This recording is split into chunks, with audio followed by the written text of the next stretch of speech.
बच्चों, अभी हाल ही में आई खबर के मुताबिक केंद्र सरकार ने 3049 यानी कि 3049 जो सीआईएसएफ के पदों को खत्म कर दिए हैं। सीआईएसएफ यानी कि सेंट्रल इंडस्ट्रियल सिक्योरिटी फोर्स, जिसको हम केंद्रीय औद्योगिक सुरक्षा बल के नाम से जानते हैं। और ये जो हमारी केंद्रीय जो सुरक्षा बल हैं उनमें इसकी गिनती होती है। इसके अलावा जैसे बहुत सारे केंद्रीय सुरक्षा बल हैं, जिसमें सीआरपीएफ है और इसके अलावा रैपिड एक्शन फोर्स होता है आपका, बीएसएफ है। तो इस तरह से बहुत सारे सुरक्षा बल हैं, उनमें से एक है सीआईएसएफ। सीआईएसएफ के 3049 पद को समाप्त कर दिया गया। और आप जानते हैं कि जो सीआईएसएफ की तैनाती होती है वो सरकार के जितने भी प्रतिष्ठान हैं, है ना, जितनी भी ऑर्गेनाइजेशन होती हैं जहाँ पे इंडस्ट्रियल एरिया होता है वहाँ पे इनकी तैनाती की जाती है। तो अगर हम बात करेंगे कि ये जो कटौती की गई है, हमारे देश में लगभग 65 हवाई अड्डों पे सीआईएसएफ की तैनाती है और कुल मिला के करीब 33,000 के आसपास सीआईएसएफ के जवान यहाँ पर तैनात हैं। इनमें से सरकार का यह कहना है कि हम जो भी जितने भी हवाई अड्डे हैं उनमें से करीब 3049 पदों को समाप्त करेंगे और उनकी जगह पर 1924 प्राइवेट सिक्योरिटी गार्ड को रखेंगे। सरकार का जो ये फैसला है, मुझे बिल्कुल नहीं पता कि ये कितना कारगर होगा। सरकार का ये मानना है कि इससे बहुत सारी जो नई नौकरियां हैं वो पैदा होंगी और उनका मानना है कि हम अत्याधुनिक तकनीक से लैस करेंगे जो हमारे प्राइवेट सिक्योरिटी गार्ड हैं।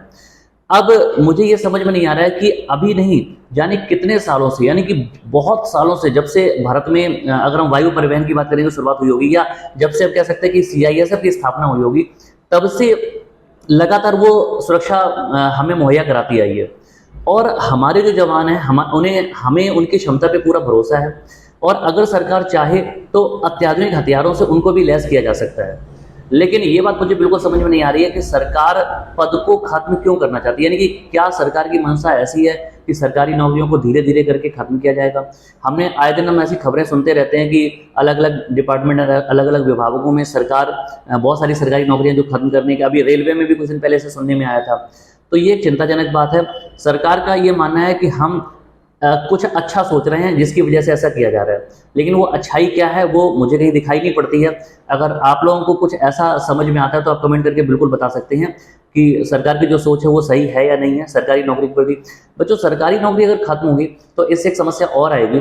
अभी बहुत कई बार ऐसा होता है कि जो लोग सरकारी नौकरी में नहीं है या सरकारी नौकरी की तैयारी नहीं कर रहे हैं, तो कई बार वो लोग खुश रहते हैं या वो कहते हैं कि हमें क्या फर्क पड़ता है, हम तो सरकारी नौकरी नहीं कर रहे हैं।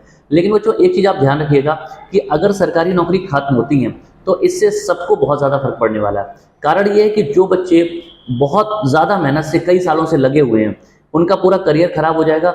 और अगर जितने भी बच्चे सरकारी नौकरी आज की डेट में पूरे देश में अगर हम बात करेंगे तो करोड़ों की तादाद में जो बच्चे हैं वो सरकारी नौकरी के लिए तैयारी करते हैं। अगर सरकारी नौकरी खत्म होगी तो ये सारे के सारे बच्चे कहाँ जाएंगे?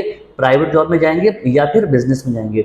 तो पहले से ही हमारे देश में आबादी की कमी नहीं है, बिजनेस और प्राइवेट सेक्टर में पहले से बहुत ज्यादा मारामारी है। जब इतनी बड़ी तादाद में ये सारे बच्चे जब शिफ्ट होंगे तो समस्या उनके लिए भी बहुत ज्यादा बढ़ जाएगी। ये सोचने का विषय है और मेरा तो ये निवेदन है, सरकार से रिक्वेस्ट है कि इस चीज पे आप जरूर विचार विमर्श करें और कोशिश करें कि नौकरियों को खत्म करने की बजाय ज्यादा से ज्यादा सरकारी नौकरियों को प्रोड्यूस करने की कोशिश की जाए। तो जो भी इस तरह की अपडेट होती हैं वो मैं आपको समय समय पर देता रहता हूँ। अगर आपको अपडेट सही लगी हो तो आप जुड़े रहे हमारे यूट्यूब चैनल चंदन सर कानपुर के साथ। जल्दी ही मिलेंगे आपसे अगले वीडियो के साथ, तब तक के लिए जय हिंद।